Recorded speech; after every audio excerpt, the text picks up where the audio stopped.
Olá, seja muito bem-vindo à primeira turma do Melancolia, a minha especialização para terapeutas.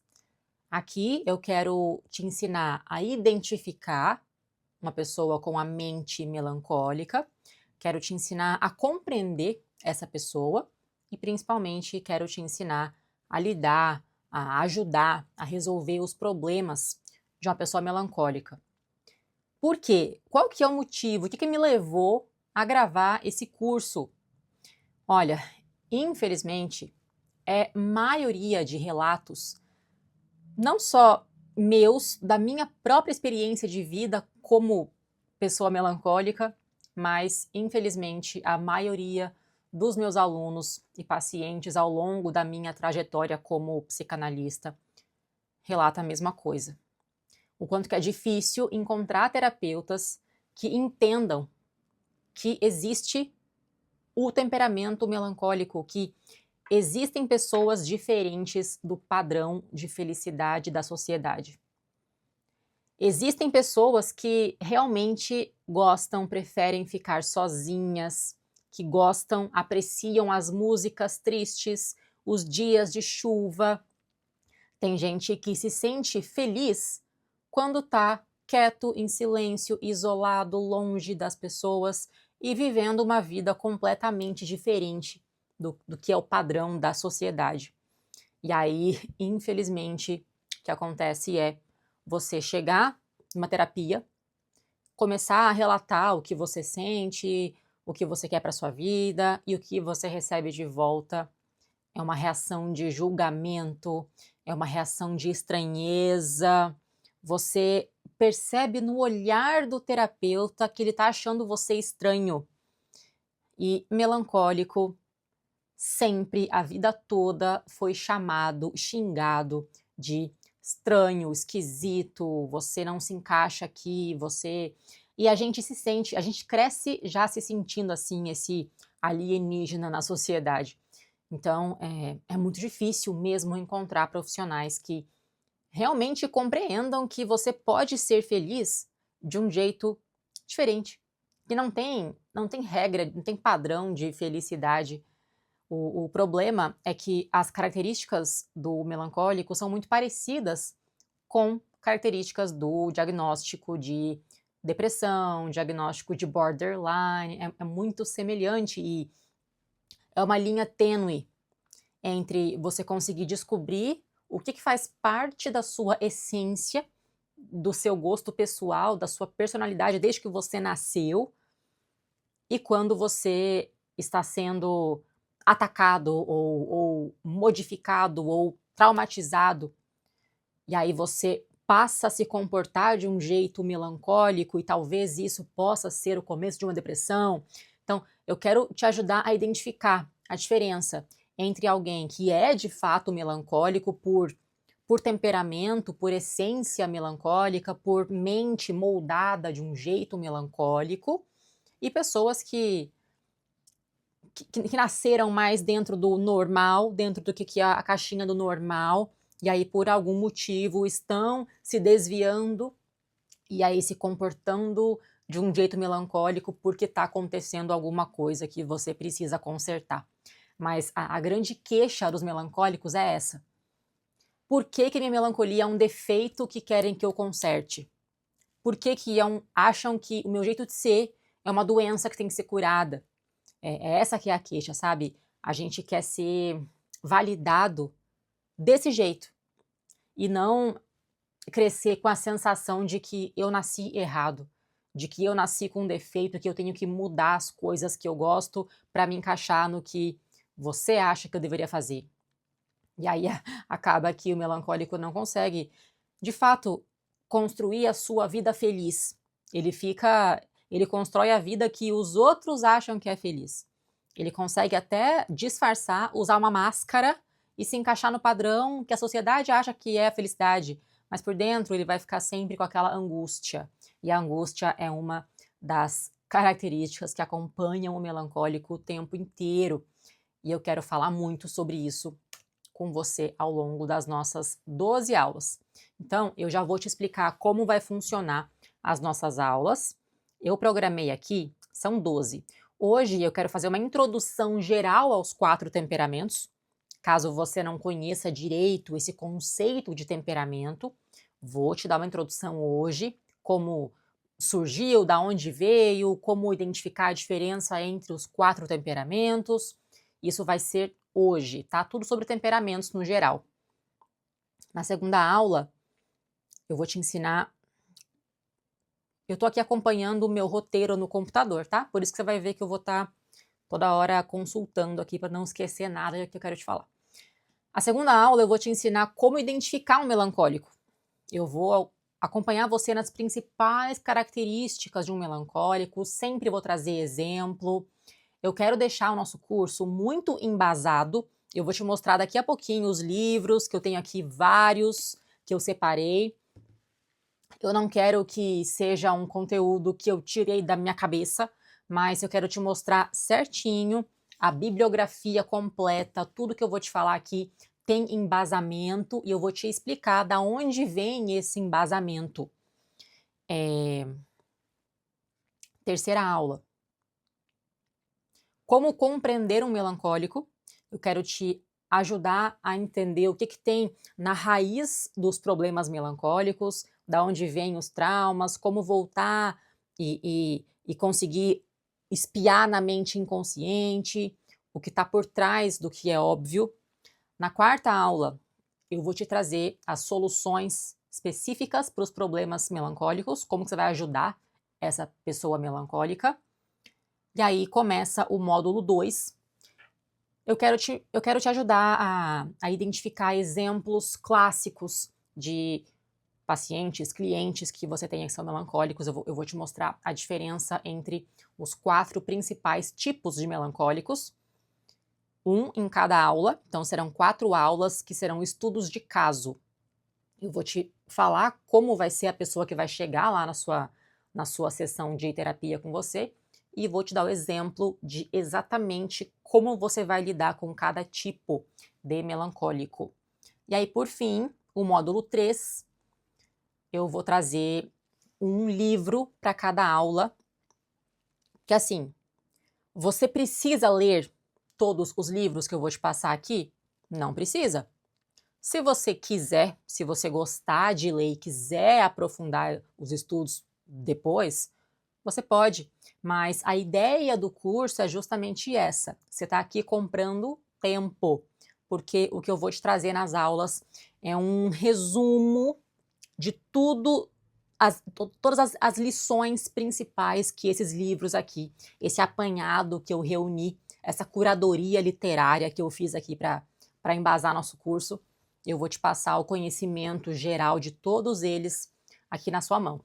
E é claro que ao final das 12 aulas você poderá retirar, imprimir o seu certificado, você estará devidamente certificado como especialista na mente melancólica, por mim. Bom, por mim. E quem sou eu, né? Quem sou eu? Quem não acompanha nas redes sociais, meu nome é Emília Queiroz. Eu sou conhecida como a doutora melancólica. Da onde vem doutora? Eu tenho doutorado em psicanálise. Na verdade, eu tenho várias formações ao longo da vida. Primeiro me formei em letras, trabalhei como professora de inglês durante alguns anos. Depois eu migrei para a educação física, me formei também na graduação.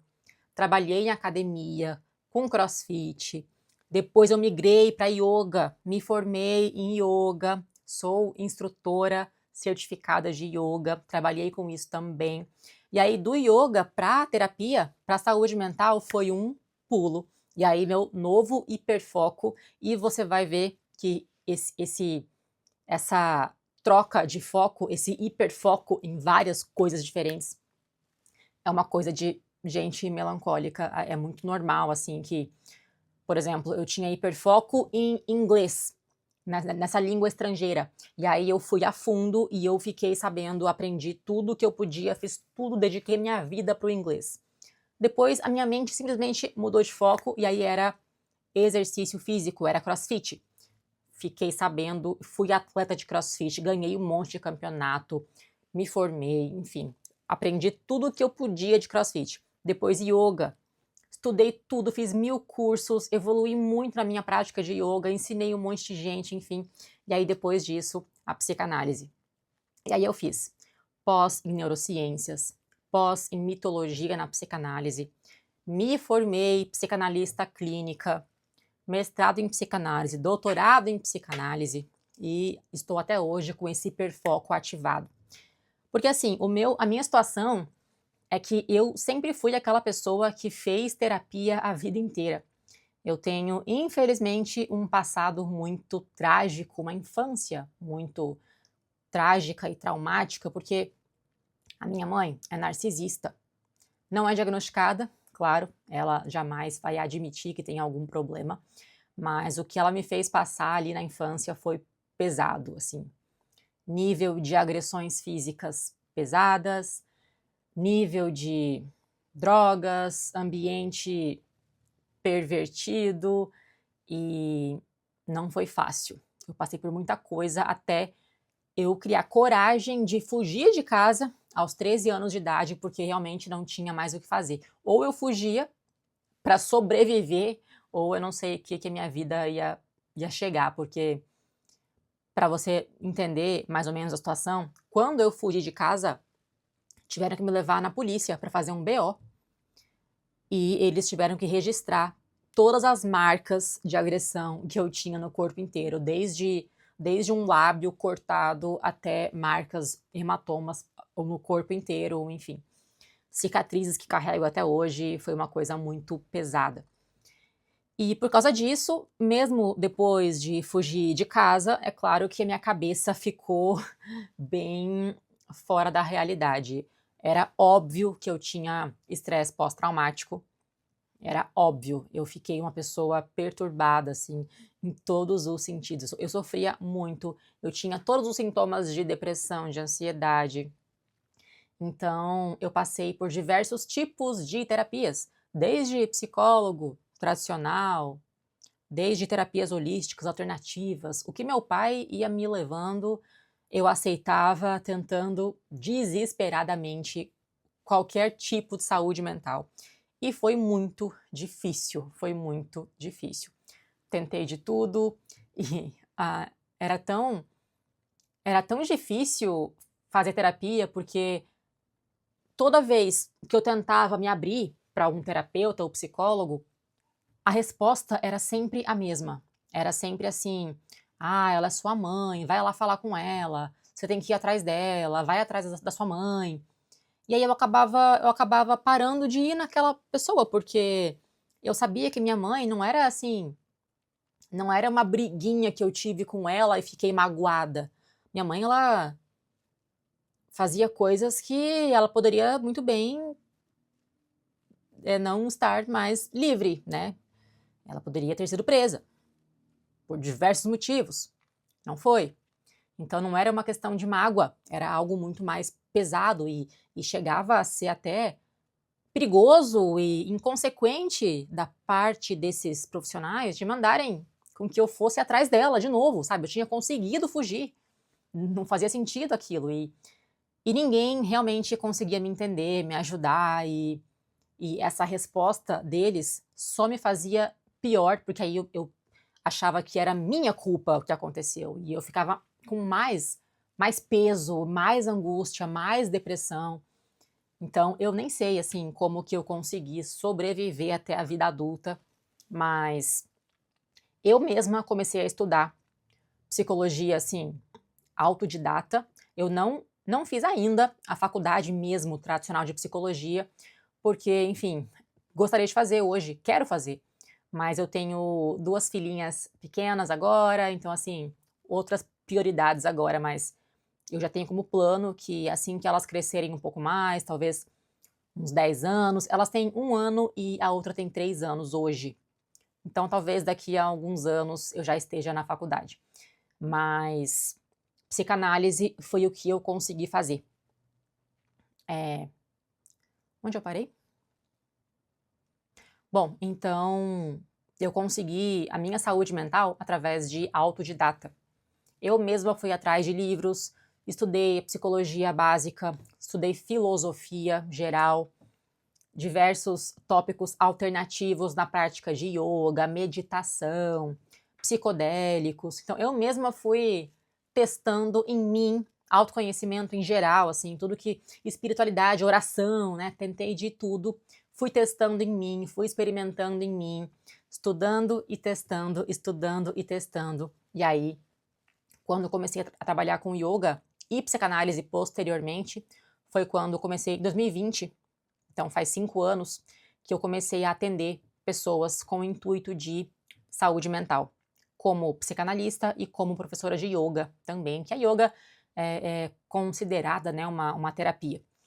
Então, são 5 anos de experiência como terapeuta e nos últimos anos para cá, talvez 3 anos para cá, eu especificamente foquei no temperamento melancólico e foi assim que eu acabei explodindo nas redes sociais, viralizando, enfim, no Instagram, no TikTok, no YouTube, tá crescendo agora também, específico para pessoas melancólicas, e é assim que fiquei conhecida como a doutora melancólica, de tanto que eu, por ser melancólica, eu consigo compreender perfeitamente o que é a melancolia, e por ter passado, né, sentido na pele tudo o que passei, eu acabei fazendo essa coisa incrível que é, eu encontrei um uso, né, eu encontrei uma utilidade para tudo que eu passei. Eu poderia viver até hoje, como já fiz muito tempo, chorando, me sentindo injustiçada e sentindo pena de mim mesma porque tudo o que aconteceu comigo eu não merecia, e a vida é injusta e não vale a pena estar aqui, eu odeio, me odeio, eu odeio todo mundo. Eu era assim durante a maior parte do tempo.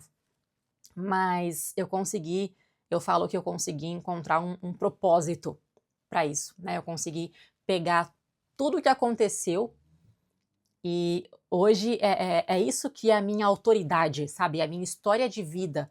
Não só livros, o tanto que eu sou obcecada por estudar e fazer diversos diplomas, graduações infinitas, mas não só a teoria, mas a prática. Eu acho que é esse o meu diferencial que me faz crescer tanto nas redes sociais. Porque eu não só estudei, mas eu vivi e eu não tenho vergonha de compartilhar meus sofrimentos e a minha história. Acho que isso que é o que deixa tudo mais real para quem assiste. Eu espero, nesse curso, também te trazer essa experiência de alguém que não só estudou, mas viveu e vive, né, melancolia na prática, porque você é terapeuta, você sabe que você também é um ser humano. Não é porque a gente estuda e aprende racionalmente a lidar com a cabeça que você vai deixar de sentir emoções. Então, eu ainda tenho episódios de surto, de crises, compulsões e choros e crise de existencial. Então, é menos frequente que antes, claro, é menos intenso que antes, claro, porque hoje eu consigo me regular, né, me acalmar, já conheço meus gatilhos, meus caminhos de melhora, já sei que tudo passa, então a gente acaba aprendendo a lidar melhor, mas ser terapeuta não quer dizer que as crises param de acontecer, né, elas vêm e vêm forte. Se você é ser humano, tá sujeito a sentir e a sofrer. Isso não vai parar nunca. Bom, falei de quem sou eu. Vou te mostrar agora, então, os livros referência dessa aula em específico. Tá? Eu tenho 3 livros aqui que falam de temperamentos no geral. Primeiro, Dr. Ítalo Marcilli. Você deve conhecer, ele é um psiquiatra e ele popularizou a teoria dos temperamentos nas redes sociais. Foi através dele que eu conheci esse conceito e fez sentido para mim, eu me apaixonei, fui estudar por causa dele. Então, ele é um médico, psiquiatra, ou ele é psicólogo? Agora eu fiquei na dúvida. Acho que é psiquiatra mesmo. Ítalo Marcilli. Confirmando aqui. É psiquiatra, sim, eu tô certa.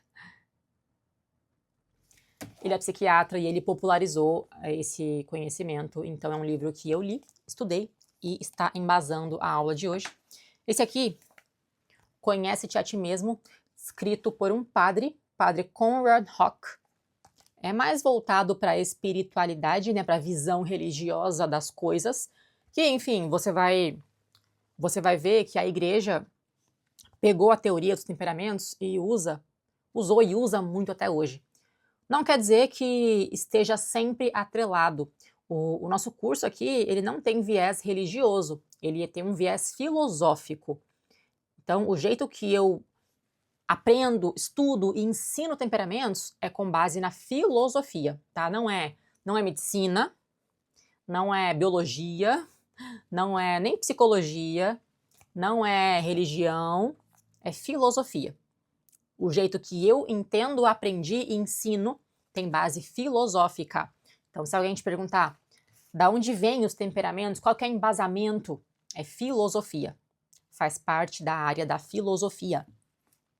E esse livro aqui, que é talvez o mais importante, é o livro de Galeno, Cláudio Galeno. Eu vou te falar daqui a pouco o começo histórico dos temperamentos. Você vai ver que Galeno é um médico romano que desenvolveu a teoria.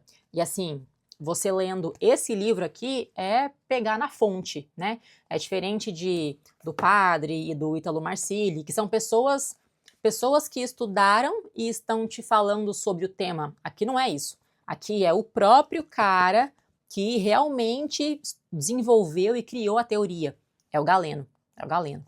Então, ler na fonte é esse livrinho aqui. Temperamentos de Galeno. Os 3 embasam a nossa aula de hoje. Ok. Não precisa, gente, anotar os nomes, porque eu vou deixar na legenda aqui na descrição da aula a bibliografia completa de todo o curso, tá? Então você pode ficar tranquilo que eu vou deixar escrito para você todos os livros. Bom, agora eu quero te falar uma visão geral. Eu vou usar meu roteiro aqui de base para não esquecer, tá bom? Bom, temperamentos. O que é isso, né? Da onde veio? É claro que existem diversas categorizações de perfil, né, de personalidade do ser humano. Desde sempre, a gente está tentando observar o mundo. Isso pensa no começo da humanidade, né? O homem está sempre ali, observando o mundo, tentando explicar a realidade. E aí, logo você percebe que tem 2 erros lógicos na análise do comportamento humano. Um erro é você falar que todo mundo age assim. Ah, todo mundo quer ser rico. Não. Ah, todo mundo sofre. Não sei. Igual? Talvez não. Ah, todo mundo quer ser amado. Será? Todo mundo? A generalização sempre é errônea. Você nunca pode afirmar que todo mundo faz isso, todo mundo sente isso, todo mundo acha, todo mundo quer. Não, todo mundo não. E o outro erro é quando você se ilude e afirma assim: ah, eu sou a única pessoa que sofre desse jeito. Você é a única pessoa que deseja isso para sua vida. Você é o único que sofre e que pensa desse jeito. Não, também está errado. Então, olha só. Todo mundo é assim? Não. Só eu sou assim? Não. Você consegue categorizar as pessoas em grupos. Em grupos. Existem grupos de semelhantes. Isso é muito bom para você, para sua psique, conseguir entender que você não está sozinho no mundo, você não está sozinho, e também você não é igual a todo mundo. Porque muitas vezes você está confrontando, né, conflitando com alguém, e você fala assim: ah, eu tô sofrendo porque eu queria tanto ser amado. E aí a pessoa fala: nossa, mas eu não sofro por causa disso. Aí você fica assim, né, nossa, então eu sou um problema. Então, isso é um conforto psicológico por si só. É você entender que existem grupos de pessoas semelhantes. Então, tem um lugar onde você se encaixa. Existe um grupo de pessoas semelhantes a você. Você não está sozinho e nem você é igual a todo mundo. Existem grupos. Agora, a tentativa de explicar, definir, rotular, nomear esses grupos, existem infinitas, né? Talvez a mais famosa seja a astrologia. Deixa eu ver se eu falei tudo aqui. Talvez a mais famosa categorização de personalidade humana seja a astrologia. Todo mundo conhece, todo mundo quer saber o próprio signo, todo mundo fica tentando explicar as pessoas com base no signo. E eu também já estudei sobre astrologia, respeito, porém para mim não foi suficiente. Assim, eu procuro manter muito a mente aberta, sabe? Eu procuro não julgar sem conhecer. Se eu discordo de alguma coisa, eu procuro, primeiro eu vou lá ver certinho, primeiro eu vou ler, primeiro eu vou atrás de alguém que entende, primeiro eu vou conhecer, depois eu vou julgar. E a astrologia foi assim. Eu nunca acreditei muito, mas aí eu fui estudar, vi que tem sentido sim, tem a sua base sim, não é científica, óbvio que não é científico, mas tem o seu valor, tem quem é ajudado pela astrologia, tem quem trabalha com isso, enfim, respeito. Para mim não foi suficiente. Não foi suficiente, não me deu as respostas que eu gostaria. Aí você vai ver, você vai encontrar eneagrama, né, que tem lá a pessoa, o perfil tipo 1, tipo 2, tipo 3, tipo 4. Eu acho que eu sou o tipo 4. Mas aí eu estudei eneagrama e mesmo assim eu não achei suficiente. Ainda me pareceu um pouco incoerente, faltando alguma coisa. Aí tem lá o Myers-Briggs, né, que é o INF, eu não sei direito, INFTP, não sei o que, quem sabe o que é Myers-Briggs. Também fui atrás de tentar me achar, me identificar lá no meio. Achei um tipo que era eu, mas ficou incompleto, enfim. E aí tem a versão científica, né? Então, a própria ciência. Que assim, vamos deixar isso claro já. Temperamentos não pertence à ciência. Não pertence. Pertence à filosofia. Você vai ver que essa é a principal crítica que as pessoas fazem aos temperamentos. Que falam que é pseudociência. Pseudociência é uma coisa que está tentando ser ciência, mas não tem comprovação. Não é o caso. Temperamento não está tentando ser ciência. Não é ciência, ponto. Não está tentando ser. A pseudociência é um problema quando alguém tenta te enganar, falando para você, ó, isso aqui tem estudo. E não tem. Então, temperamentos não é um negócio que está, a não ser que você conheça alguém que faça isso, que eu não concordo. Mas eu, como profissional que ensina isso, eu nunca, jamais vou tentar te enganar e falar, ó, isso aqui é ciência, viu? Tem comprovação. Não. Não tem comprovação científica e isso não é um problema. Porque estamos falando aqui de autoconhecimento, de filosofia. No começo, o que é a confusão? A confusão é assim. O começo dos temperamentos foi na medicina. Hipócrates, né? Hipócrates é considerado aí o pai da medicina. Só que assim, temos que entender contexto histórico. Hipócrates viveu lá na antiguidade. Lá na antiguidade. Idade média, talvez? Preciso confirmar. É Idade Média, né? Não quero falar o nome errado de nada aqui. Idade Média, viveu Hipócrates. Pensa que nessa época não tinha tecnologia nenhuma.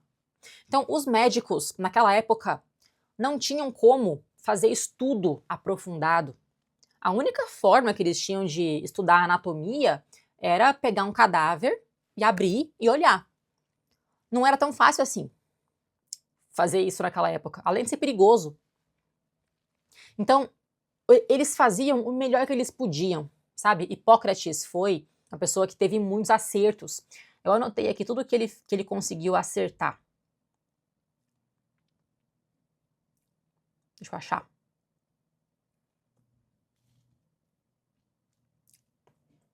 Ó, primeira pessoa a acreditar que doenças eram causadas naturalmente e não por superstição e deuses. Só isso, olha o tamanho disso. Antes de Hipócrates, acreditava-se que alguém doente era castigo divino. Tá doente porque você deixou Deus bravo. Hipócrates veio e falou, não. Ele observando, usando cérebro, refletindo, observando intuitivamente, ele falou, não é bem assim. A doença acontece ou por causa do clima, ou por causa de algum evento natural, né? A temperatura fria, deixa a imunidade baixa, enfim. Ele foi colocando outras causas naturais. Não era nada a ver com Deus. Foi ele que falou isso. Ele introduziu princípios básicos da antisepsia, anamnese, prognóstico, tudo. Ele desenvolveu técnicas cirúrgicas para fraturas e úlceras. O juramento da medicina hoje ainda é o mesmo que Hipócrates formulou. Então, assim, esse cara, só por observação e intuição, acertou muita coisa que é usada até hoje. Agora, ele tentou fazer uma explicação para a doença com base em 4 humores. Foi assim que originou os 4 temperamentos. Hipócrates falou assim, não, existem 4 humores baseados no sangue, que daí é o sanguíneo, a bile negra, que é o melancólico. Ele achava, ele teorizou, hipótese, que existia uma substância no corpo chamada bile negra, bile amarela, sangue e ar, que é o fleuma, né, do fleumático, e que o desequilíbrio de elementos causava doenças. Só que isso é uma coisa que ele teorizou, ele hipotizou. Isso eu acho que é assim. Ele tentou explicar. Isso na medicina. Na medicina, óbvio, é claro que hoje em dia ninguém usa mais. Eu vou observar e eu acho que é assim. Não. Hoje em dia a gente tem tecnologia. A gente tem ultrassom. A gente tem, enfim, todo o avanço da ciência. Hoje a medicina é guiada pela ciência. Antigamente, a medicina era guiada pela filosofia. O que aconteceu? Então, a teoria de temperamentos com base em fluidos corporais, isso aí você descarta. Isso aí não existe, tá? Isso era só uma tentativa do Hipócrates lá na Idade Média de explicar a realidade. Isso não existe, descarta, isso é irrelevante para o temperamento enquanto filosofia. Porque aí veio o Galeno. Galeno, outro médico. Ele pegou a teoria de Hipócrates e desenvolveu. E ele começou a relacionar os humores a comportamento humano. Então, hoje, o que a gente usa é muito mais a base que vem de Galeno do que a base que vem de Hipócrates. Podemos agradecer o Hipócrates, porque ele criou, ele observou e agrupou as pessoas com esses 4 humores. Ele faz parte da história da teoria. Ele fica lá na história. Obrigado, né, para o Hipócrates, fica na história. O que hoje nós usamos é muito mais a teoria de Galeno, que foi sendo desenvolvida no passar do tempo. Se você, por acaso, ler esses 3 livros aqui, você vai ver que eles têm diferenças, têm divergências.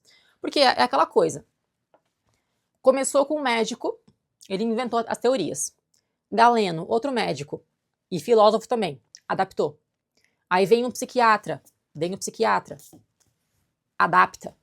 Vem outro médico, adapta. Vem o psicólogo, acrescenta, adapta. O que nós ensinamos hoje como temperamentos não é nada a ver com Hipócrates.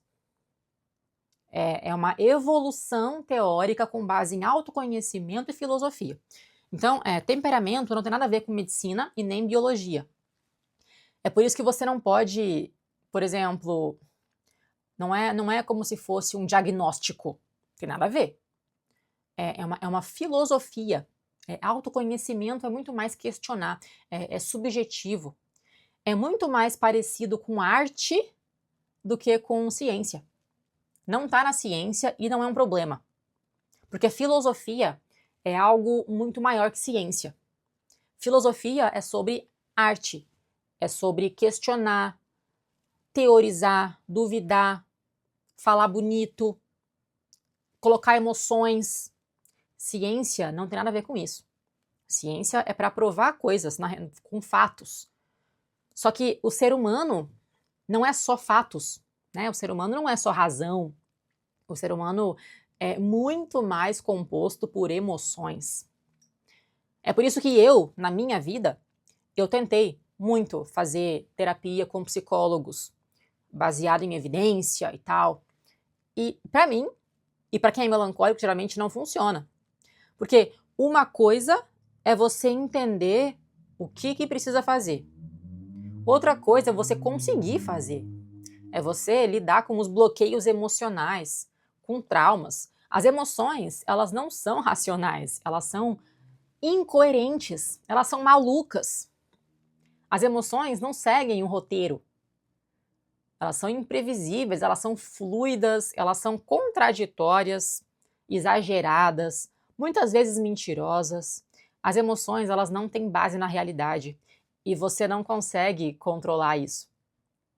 É por isso que o ser humano, para conseguir se conhecer, ele precisa muito mais de filosofia do que de ciência. A ciência serve para curar a doença. Ah, tem uma doença. Vou aonde? No médico ou no filósofo? No médico, óbvio. Usa a razão. Doença? Vai no médico. Quero me conhecer. Não vai conseguir se conhecer tomando um remédio. Para se conhecer, você tem que se abrir para a filosofia, para a poesia, literatura, arte e temperamentos. É isso. Entende a diferença? Então, quando as pessoas julgam, criticam e xingam temperamentos, elas não estão entendendo o que temperamento realmente é. Eu espero que eu tenha conseguido explicar já a diferença. O que faltou? Deixe-me ver. Certo. Sim. As pessoas geralmente querem criticar os temperamentos falando que é uma teoria velha, né? Ah, isso aí é da Idade Média. Mas assim, gente, na filosofia, quanto mais tempo tem uma teoria, mais ela tem valor. Porque imagina, um conceito que foi dado, escrito na Idade Média, até hoje faz sentido. Olha o quanto que isso é atemporal. Por quê? Porque as emoções humanas são atemporais. Emoção, amor, dor, tristeza, angústia, esperança, tudo isso não mudou. Desde a Idade Média, nós sentimos as mesmas emoções. É por isso que, dentre tudo que eu falei, astrologia, enneagrama, não sei o quê, o Big Five, né, que é a teoria científica, que eu acabei nem falando, mas a ciência ela tem a sua própria categorização de perfil humano que chama Big Five. Você deve conhecer se você for psicólogo, né? O Big Five, ele foi formulado, o Jordan Peterson, ele formulou junto lá, um dos pesquisadores, e ela sugere 5, deixa eu ver aqui, 5 fatores. 5 fatores. Abertura à experiência, aí você vai passar por um espectro, né? Abertura à experiência, conscienciosidade, extroversão, agradabilidade e neuroticismo. É uma nomenclatura diferente com base em evidência científica. Então, você quer ciência? Estuda Big Five. Você quer filosofia? Estuda temperamentos. Isso aqui, na minha opinião, é a teoria que eu mais achei simples, e para mim tem que ser simples, para mim não pode ser um negócio muito complicado, senão eu não consigo captar. É bonita, e por ser simples, porque assim, são 4 temperamentos. sabe? Não é 12 temperamentos e cada um tem 10 subtipos e aí você fica mais perdido na calculadora do que qualquer coisa. Aqui são 4. São 4 grandes grupos. Acabou. Entendendo os 4, você já consegue entender todo o resto. É muito simples, é muito fácil de entender, de explicar, é bonito. E para mim, assim, foi a coisa que mais encaixou, que fez sentido. Quando eu conheci isso aqui, para mim foi não basta mais nada, sabe? Eu posso te falar hoje que eu tô satisfeita porque eu consigo me entender e entender quem tá ao meu redor por causa disso aqui. E é assim que você deve usar os temperamentos. Para você se entender, primeira coisa, e você conseguir se entender, se conhecer, já resolve metade dos problemas da sua vida. E claro, essa habilidade de conhecer o temperamento de quem te rodeia. Não só na sua profissão de terapeuta aí, mas entender a sua mãe, seu pai, seu parceiro, parceira, seu irmão, seu amigo, seus clientes. Você ganha esse poder de relacionamento, comunicação, de persuasão até. Então assim, quando eu conheci isso aqui, para mim, basta, não preciso de mais nada. Conhecendo isso aqui, eu já consigo entender a mim e ao resto do mundo com muito mais facilidade. Então, o fato de ser uma teoria antiga comprova mais ainda o seu valor, tá? Então, agora eu vou te falar do jeito mais simples possível. Deixa eu ver aqui o que falta. Certo. Os 4 temperamentos. Então, de acordo com a teoria aqui, você pode citar como referência Hipócrates, Galeno, Platão, Aristóteles, todos filósofos que desenvolveram, aprofundaram, refletiram, escreveram sobre temperamentos, tá? E o livro mais antigo de todos, Galeno, recomendo. Não é tão fácil de entender porque é antigo, mas aqui é a fonte, né? Tem que ler a fonte, caso você vá ler. Mas, assim, assistindo minha aula aqui, você consegue ter uma noção completa. Gente, o jeito mais fácil de explicar os temperamentos de todos é usando o divertidamente. Deixa eu ver se eu coloquei aqui alguma coisa. Tá, não, é só isso mesmo. O divertidamente. Eu tenho aqui atrás, ó, você consegue ver?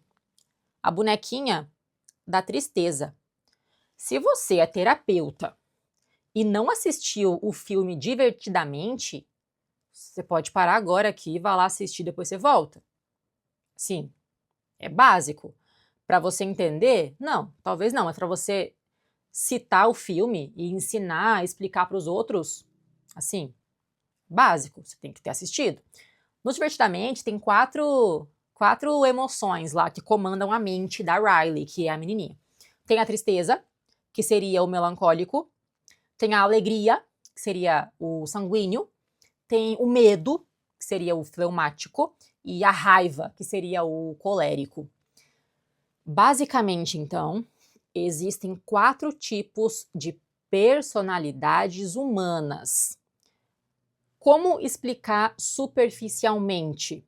Usando divertidamente. A pessoa com mais raiva, a pessoa que grita, a pessoa explosiva, a pessoa que fala alto, a pessoa que raivosa, enfim, é o colérico. O colérico. A alegria, aquela pessoa literalmente sempre feliz, alegre, sempre sorrindo, faz amizade com todo mundo, sabe? Tem um monte de amigo, popular, extrovertido, engraçado. É o sanguíneo. Sanguíneo, sangue, movimento, quente. O fleumático seria o medo. O fleumático é a pessoa calma. Ele é calminho, ele é tranquilo, ele é quietinho. Ele gosta mais de estabilidade, ele tem medo de mudança, medo de correr risco. Então ele fica na dele, ele é o mais normal, é o mais normal. Pessoa calma, tranquila, controlada, estável, fleumático. Você conhece um calminho? Pessoa devagar, calminha, fleumático. Melancólico, tristeza. pessoa associada à tristeza.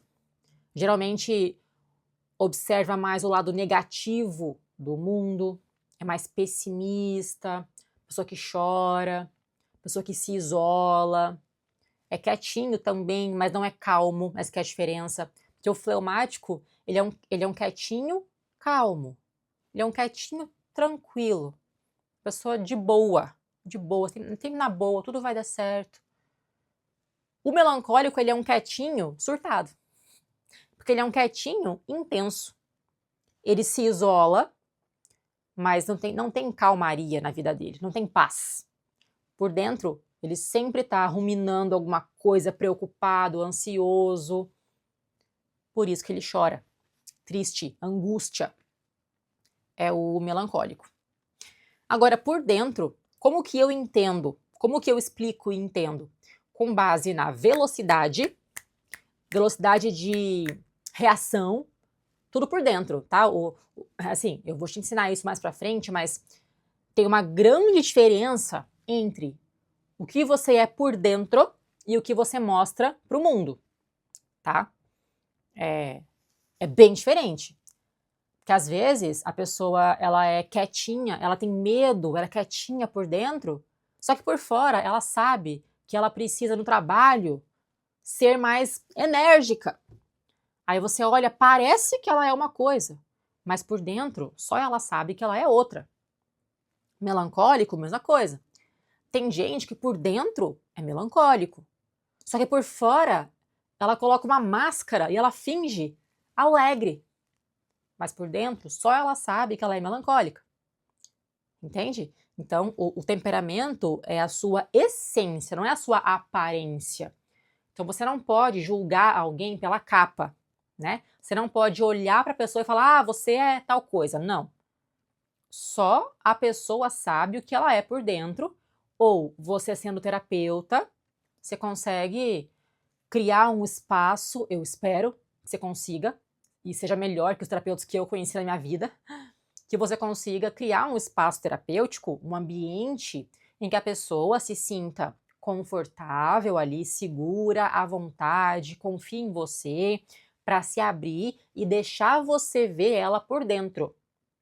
Aí só quando você conseguir enxergar por dentro dela, aí você consegue falar, então, apesar da sua máscara de tal coisa, o que você realmente é tal coisa, tá? Então, temperamento é por dentro. Por dentro, assim como se fosse a estrutura da sua cabeça, ela pode ter um tamanho, ela pode ser mais profunda ou mais rasa, e o jeito com que você percebe o mundo, como o mundo te impacta, ele pode ser rápido ou ele pode ser lento. Então, assim, o melancólico é uma mente profunda. Como assim profunda? Ele guarda na consciência dele muito mais coisas do que um fleumático, por exemplo. O melancólico e o fleumático são pessoas introvertidas, eles são quietos, são quietinhos, os dois são quietinhos. Só que o que muda é dentro, porque dentro a mente melancólica é mais profunda. Na mente melancólica cabe muito mais, como se fosse, imagina que é uma mente maior mesmo. Cabe pensamentos do presente, cabe todas as memórias do passado, cabe todas as preocupações do futuro. O melancólico não tem paz, por isso, ele não consegue esquecer o passado, porque a mente dele é profunda, ela cabe muita coisa ao mesmo tempo. Então, o melancólico, ele lembra até hoje, com clareza, o que aconteceu com ele lá na quinta série, lá na infância, ele tem trauma de infância, porque ele guarda muita coisa na cabeça. É uma mente profunda, porque ela é grande, ela pensa demais, ela sente demais, é uma mente profunda, ela é grande. A mente fleumática é rasa. Esse raso quer dizer que ele é inferior, quer dizer uma coisa ruim? Não. A mente rasa significa que é uma mente menor, no sentido de não fica guardando o passado, não fica preocupando com o futuro. o mínimo possível de coisa na cabeça. Fleumático, assim, ele consegue sentar para descansar e realmente descansar. Porque a mente dele é rasa. Então tem pouca coisa ali.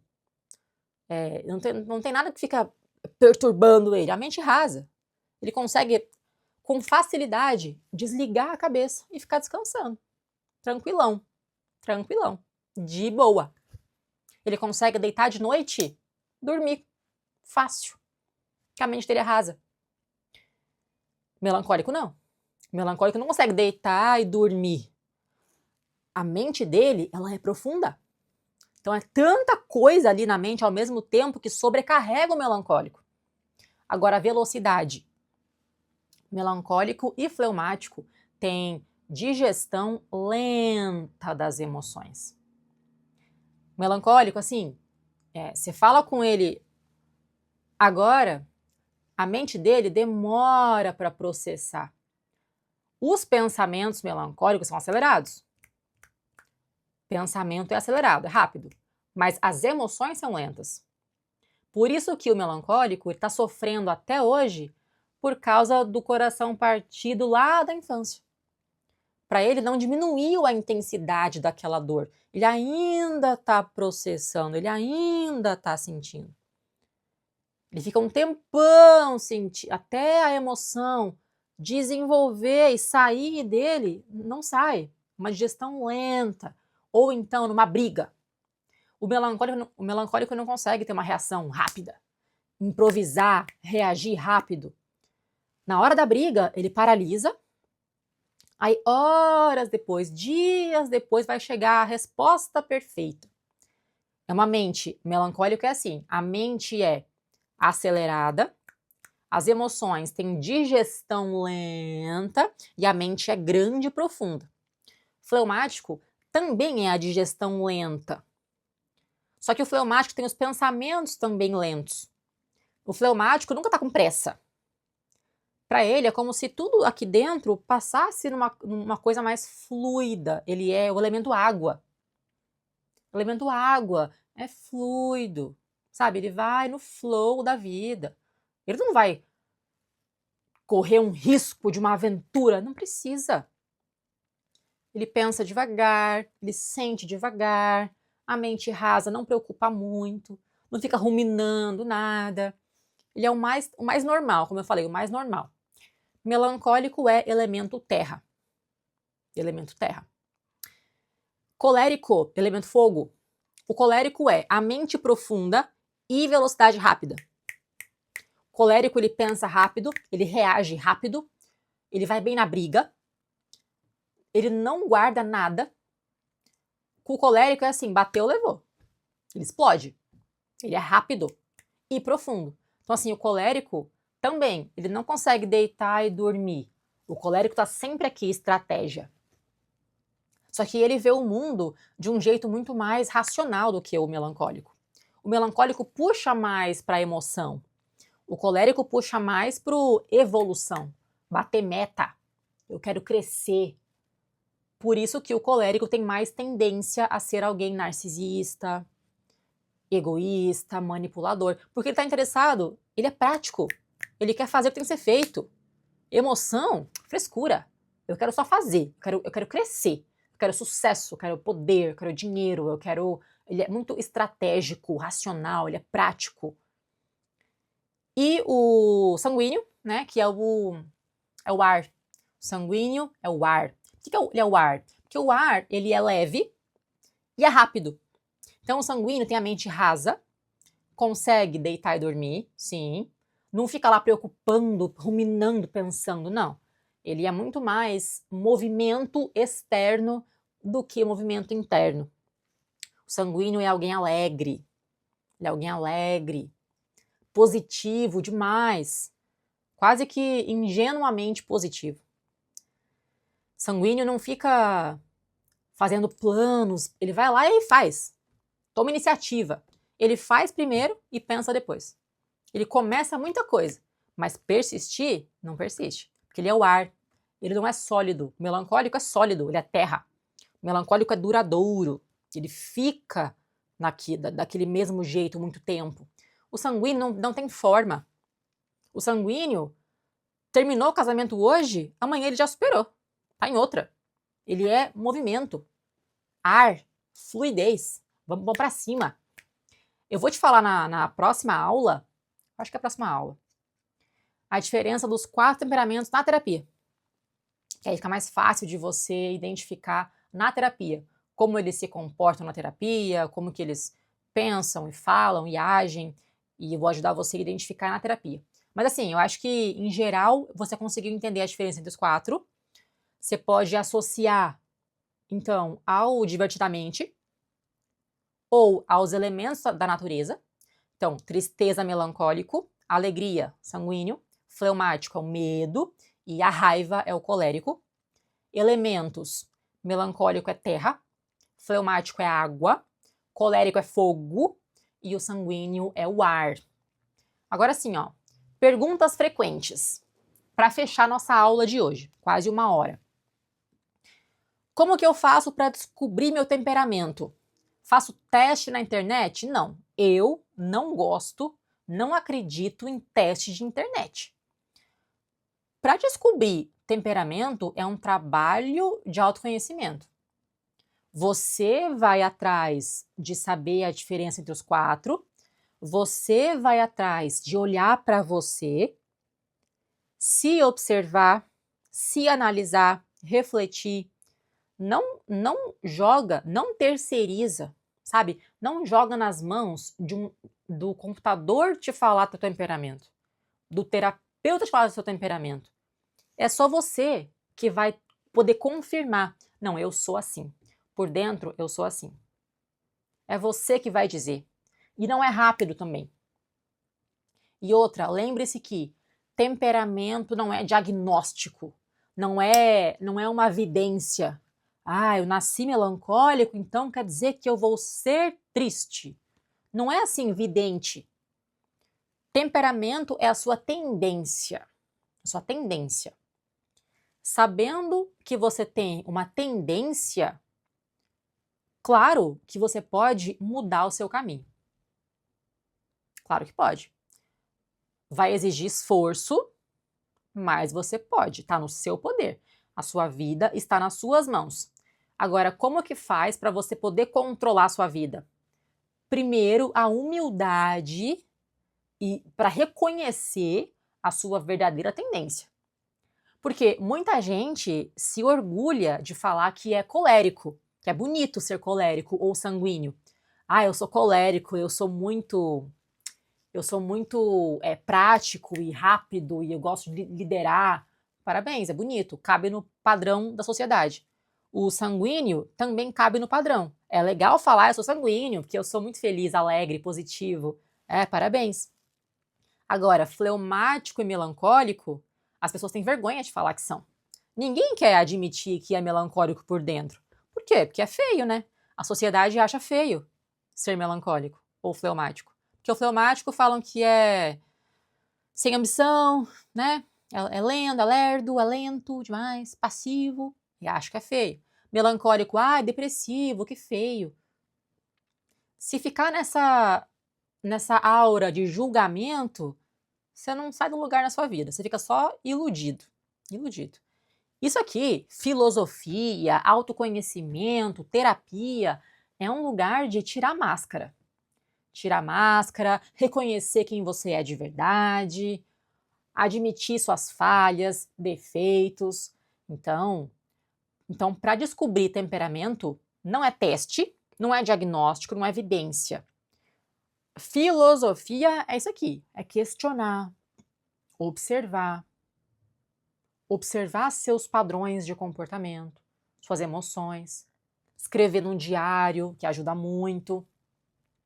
Vai levar um certo tempo, você mesmo vai chegar na resposta. E isso que é legal, a sua autonomia. Não é legal, fulano me falou que eu sou melancólico. Não, é você que vai dizer. De onde vem o temperamento? Como eu não tenho evidência científica disso aqui, eu não posso te afirmar de onde vem. Eu não sei. Se eu fosse chutar, assim, chutando, poderia chutar que é hereditário, que é genético, que vem da família, talvez. Se fosse ciência isso aqui, poderia até já ter estudos para ver que está relacionado à sua fisiologia, DNA. Então, eu não tenho como te falar uma resposta concreta da onde vem. Por que eu sou melancólica? Não sei. Eu sei que eu nasci melancólica e o que eu estudo é o que é melancolia e como lidar com ela. Agora, a origem disso, a origem da vida, não é comigo, eu não sei. Não sei, não tenho essa resposta. Se fosse chutar, falaria que é de família. DNA. Mas como eu não tenho resposta concreta, tenho que falar que eu não sei. Eu posso mudar de temperamento? Não. Não. Você nasce melancólico, e aí tem que olhar para a sua infância, para realmente identificar o tipo de criança. Eu vou te falar disso no módulo 2, tá? Vai ter tempo para isso. Mas olhar na sua infância, identificar o tipo de criancinha que você era, que o paciente era, para achar o temperamento de nascença. Você nasceu desse jeito, morre assim. Não muda. Você pode aprender a adquirir comportamentos dos outros temperamentos. Pode. Você pode praticar, esforçar, treinar, imitar. Sim. Mas as suas tendências internas não mudam. Nasceu assim, morre assim. Isso é bom. Vou te explicar por que é bom depois. Eu posso ter mais de um temperamento ao mesmo tempo? Não. O temperamento, assim, de acordo com a teoria filosófica dos temperamentos, você nasce com um, morre com um. O que você pode fazer, e o que geralmente acontece, é o que eu falei, você vai adquirindo comportamentos dos outros, com base na sua família. Se você é melancólico e nasce na família de sanguíneos, é óbvio que você vai ser um melancólico com comportamentos sanguíneos, que a família te ensina. Amigos te influenciam. Traumas mudam você. Então, toda a sua vida te acontece nas experiências de vida, elas vão moldando o seu comportamento externo. Você pode, e eu acho que é inteligente fazer isso, você pode usar máscara de sanguíneo quando precisa, máscara de colérico quando precisa, máscara de fleumático quando precisa, e aí quando tiver um ambiente seguro e confortável, aí eu tiro minha máscara e mostro quem eu realmente sou. Então, não é que você vai ter vários temperamentos, é que você tem um, só que você vai misturando máscara dos outros. Então, jamais confundir ser e parecer. Essência e aparência são coisas diferentes. Bom, primeira aula era isso. Se tiver dúvidas, pode deixar nos comentários. Eu vou estar sempre aqui para respondê-los, para dar suporte. Nos vemos na aula número 2.